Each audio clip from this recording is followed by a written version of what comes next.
జల సంక్షోభం ముంచుకొచ్చింది, కనిపించకుండా కాటేస్తోంది.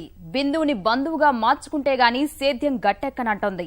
ఈ పరిస్థితుల్లో ఆధునిక పద్ధతులతో జలవనరుల సద్వినియోగం చర్యలపై తెలుగు రాష్ట్రాలు దృష్టి పెట్టాయి. పంట కుంటలు, నీరు, చెట్టు, మిషన్ కాకతీయ, జలజాతర పేరుతో రైతుల్లో జల చైతన్యాన్ని పెంపొందిస్తున్నాయి. కరువు కాటకాలు సాధారణమయ్యాయి. నీటి ఎద్దడి నిత్యకృత్యమైంది. ఈ సమస్యలన్నీ ఎప్పుడో శృతిమించాయి. ఇక చేయవలసిందల్లా కరువులని ఎలా నివారించాలి, నీటి ఎద్దడిని ఎలా ఎదుర్కోవాలి, తీవ్ర వర్షాభావ పరిస్థితుల్లోనూ దిగుబడి కోల్పోకుండా పంట ఎలా పండించాలి అన్నవాటికి తరుణోపాయాలు, పరిష్కార మార్గాలు కనుగొనడమే. నేలపై పడే ప్రతి వర్షపు బొట్టుని భద్రపరచడమే. ఈ పొదుపు చర్యలపైనే ప్రజలు, ప్రభుత్వాలు మరింతగా దృష్టి పెట్టాలి. డెఫినెట్గా అవేర్నెస్ పెరగాలి. ఎందుకంటే నీరు అనేది ఏదో రూపంలో ఉంటుంది, కానీ మనం దాన్ని అందిపుచ్చుకోవాలంటే చాలా ఖర్చుతో కూడిన విషయము. పైగా మన జనాభా పెరిగే కొద్దీ నీటి లభ్యత కూడాను సగటుకు మనిషికి కావాల్సిన నీరు లభ్యం కాదు. కాబట్టి విదేశాల్లో ఎలాగైతే వాళ్ళ దగ్గర ఇంత పాపులేషన్ డెన్సిటీ లేదు, కానీ వాళ్ళకి ఎక్కువ వాతావరణ సమస్యలు కూడా లేవు మన దగ్గర ఉన్నట్టు. మన దగ్గర జనాభా పెరుగుతుంది, వాతావరణం తరిగిపోతుంది. కాబట్టి మనం ఉన్న ప్రతి బొట్టును సేవ్ చేసుకోవాలి.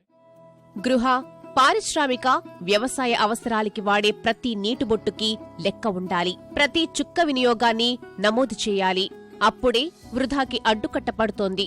అలాగే వ్యర్థ జలాలని శుద్ధి చేసి తిరిగి వినియోగించే పద్ధతులు అమలులోకి తీసుకురావాలి. ఇలా చేసినప్పుడే నీటి ఎత్తడి కొంత మేరకు తగ్గుతుందని నిపుణులు తెలియజేస్తున్నారు. డొమెస్టిక్ వాటర్ని కానీ, ఇండస్ట్రీలో ఉన్న యూసేజ్ని కానీ, వేస్టేజ్ని కానీ మనం తిరిగి దాన్ని రీసైక్లింగ్ చేసుకొని వాడుకునే పద్ధతిలో చేసుకోగలిగినట్టయితే మనకు ఈ నీటి కొరత కొంత తగ్గే అవకాశం ఉన్నది. అదేవిధంగా 70% వ్యవసాయానికే వినియోగం అవుతుంది. కాబట్టి ఆ రంగంలో కూడా మనం నీటి సంరక్షణని ఒక ఉద్యమంలోకి తీసుకుపోగలిగినప్పుడు వేస్టేజ్లని తగ్గించుకోగలుగుతాం. మనము దానికి సంబంధించినటువంటి ప్రచారము ఇవన్నీ కూడా ఈ మన వరల్డ్ వాటర్ డే రోజు మనం ప్రతిజ్ఞ చేసిన విధంగా మనం నడుచుకోగలిగినప్పుడు యూసేజ్ ఎఫిషియన్సీని దాన్ని పెంచుకోవాలి. ఎఫిషియన్సీని అదేవిధంగా మనకు ఇక్కడ ఉన్నటువంటి డొమెస్టిక్ అండ్ ఇండస్ట్రియల్ పర్పస్లో ప్రతి ఇంటికి ఇంకుడు గుంత పెట్టుకోవడం వలన అదే వాటర్ని తిరిగి మనం వాడుకోగలిగినప్పుడు చాలా నీటిని మనం సంరక్షించుకోవాలమైతాము. కృత్రిమంగా వర్షాలు కురిపించలేం, దుర్భిక్ష క్షామాలని నియంత్రించలేం. కరువు కాలాల్లోనూ పంట పండించాలంటే నీటి పొదుపు, సమర్థ నీటి వినియోగ చర్యలే పరిష్కారం. బొట్టుబొట్టుని పొదుపుగా చేసే బిందు, తుంపర సేద్య పరికరాలని రైతులు ఎక్కువగా వాడితేనే పంట బతికేది. చెక్ డ్యాంలు, నీటి కుంటల ద్వారా ఎక్కడికక్కడే నీటి నిల్వ చేసి పొలాలకి మళ్లించగలగాలి. అందుట్లో మాకు 95-96 ఆ టర్న్లో 70 అడుగుల్లో ఉండేది వాటర్ లెవెల్. ఈ భూగర్భ జలాలు ఇప్పుడు 120-130 అడుగుల్లోకి వెళ్ళిందండి. ఈ 130-120 అడుగుల్లోకి వెళ్ళాక ఈ భూగర్భ జలాలు ఆదా చేసుకుంటాకి ఈ డిప్పుల ద్వారాగా మేము తడి అందిస్తున్నామండి ఈ మలబరి సాగుకి. 4 years బ్యాక్ 2 ఎకరాల వ్యవసాయంతో స్టార్ట్ అయిందండి మా వ్యవసాయం. ఇప్పుడు 16 నుంచి 20 ఎకరాల వరకు వ్యవసాయం చేస్తున్నామండి. డ్రిప్పు మన చేతికి వచ్చిన తర్వాత ఎంత వ్యవసాయం చేసినా కూలీలతో ఇబ్బంది లేకుండా అనిపిస్తుంది మనకి. మేము అలా దొండపాదులు వేసుకున్నామండి, దానికి పందిరేసాము, డ్రిప్లికేషన్ పెట్టాము. దానికి నీళ్లు గట్ట అన్ని బాగుంది. మందులు ఎక్కించుకుంటా, ఎరువులు ఎక్కించుకుంటా కూడా అంత బాగుంది. బాబు దిగుబడి కూడా బాగా ఎక్కువగా వస్తుంది. అంత బాగుందండి. మాకు డ్రిప్లికేషన్ కూడా బాగా సబ్సిడీలో పెట్టుకున్నాం, అది వచ్చింది. కరువును జయించే కార్యక్రమాలను 2 రాష్ట్రాల ప్రభుత్వాలు పెద్ద ఎత్తున చేపట్టాయి. ఎకరానికి పెట్టే నీటితో 5 ఎకరాల్లో పంట పండించే బిందు, తుంపర పరికరాలకి 60 నుంచి 100% రాయితీ ఇచ్చి ప్రోత్సహిస్తున్నాయి. ఏపీలో చెరువులు పునరుద్ధరించి నీటి సౌకర్యం పెంచే విధంగా నీరు చెట్టు, పంట సంజీవిని పథకాలు నీటి కష్టాలని తీరుస్తున్నాయి. తెలంగాణలో మిషన్ కాకతీయ, సామాజిక జల సంరక్షణ తదితర కార్యక్రమాలు సత్ఫలితాలనిస్తున్నాయి. ఈటీవీ ఈనాడు సుజలాం సుఫలాంలో పోయిన సంవత్సరం ఫలితాలు అద్భుతంగా ఉన్నాయి. భారతదేశంలో ఎక్కడైనా చూడొచ్చు. ఒక మహోద్యమం లాంటి జరిగింది కాబట్టి. మరియు ఈ తెలుగు రాష్ట్రాలలో భూగర్భ జలాల నీటి యొక్క శాతం పెరిగింది.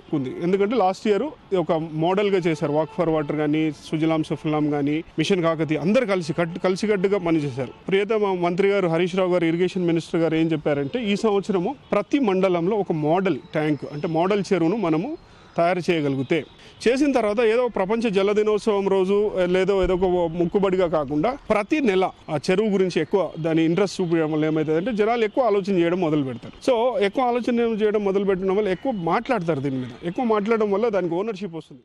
మామూలు సాగు పద్ధతిలో అయినట్టయితే ఒక ఎకరం తడపడానికి అయ్యే వాటర్ బోర్ నుంచి మనం 1,00,000 లీటర్ల పైన తీసుకుంటాం. ఆ రకంగా భూమిలోంచి నీటిని మనం ఎక్కువ డ్రా చేస్తుంటాం అండి. అదే డ్రిప్ పద్ధతి పాటించినట్టయితే అదే ఎకరానికి మనకు దానిలో 6వ వంతు నీళ్లతోటే మనం తడుపుకోగలుగుతాం. అందువల్ల మనం భూమిలోంచి ఎక్కువ నీళ్లను మనం బయటికి తీయం కాబట్టి మనకి ఫ్యూచర్ లో వాడుకోవడానికి ఎక్కువ నీరు మనకి నిల్వ ఉన్నట్టుగా ఉంటుందండి. దాని ద్వారా మనకి బయట వర్షాలు తగ్గి భూమిలో వాటర్ రీఛార్జ్ తగ్గినా కూడా మన భూమిలో ఉన్న నీటిని మనం ఉపయోగించుకొని సాగు చేసుకోవడానికి అవకాశం ఎక్కువ ఉంటుందండి. పంటలకి మనం వాడే నీటిని పొదుపుగా వాడుకోవటం మరియు దిగుబడిని పెంచుకోవటం అనే దాని మీద ఎక్కువగా కనుక ఆధారపడితే మనం భూగర్భ జలాలను సంరక్షించుకోవచ్చు, తదుపరి తరాలకి నీటి ఇబ్బందులు లేకుండా చేసుకోవచ్చు. అలాగే మనకి తాగునీటి సమస్య కూడా తగ్గించుకోవచ్చు. సాగునీటికి వాడే నీటిని తక్కువగా వాటి కనుక ప్రభుత్వం ద్వారా చాలా రాయితీల మీద చిన్న సన్నకారు, ఎస్సీ ఎస్టీ రైతులు, పెద్ద రైతులు, మధ్య రైతులు అందరికీ డ్రిప్ పరికరాలు, స్ప్రింక్లర్ పరికరాలు, రెయిన్ గన్ పరికరాలు ఇవ్వటం జరుగుతుంది.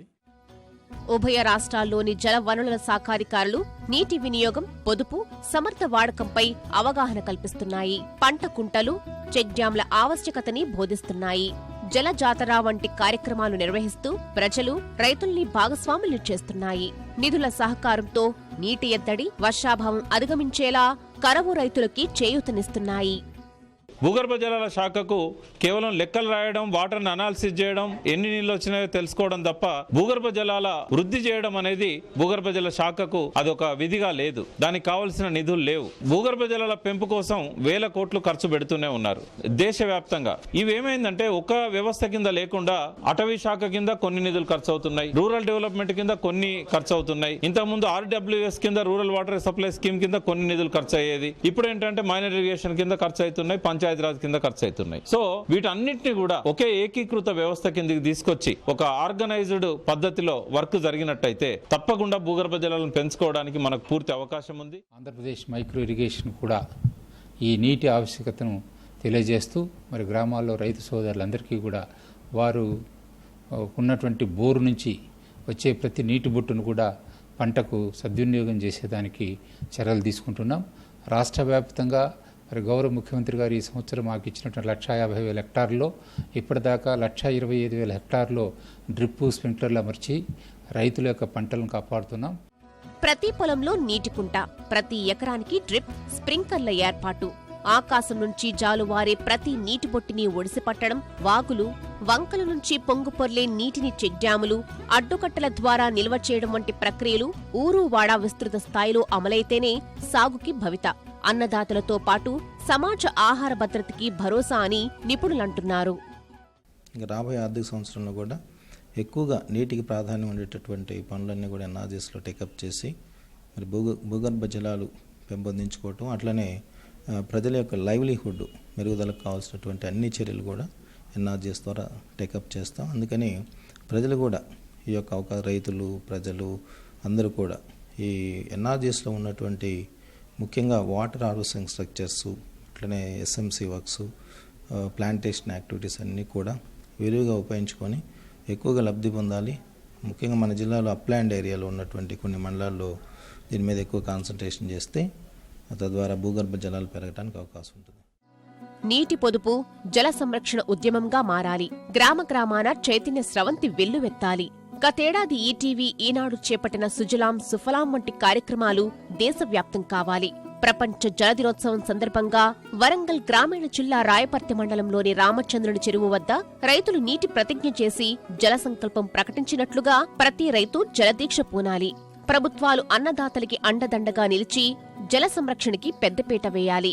రైతులు, ప్రభుత్వాలు సమాంతరంగా కలిసి పనిచేస్తేనే సాగురంగ నీటి చీకట్లు తొలగిపోతాయి.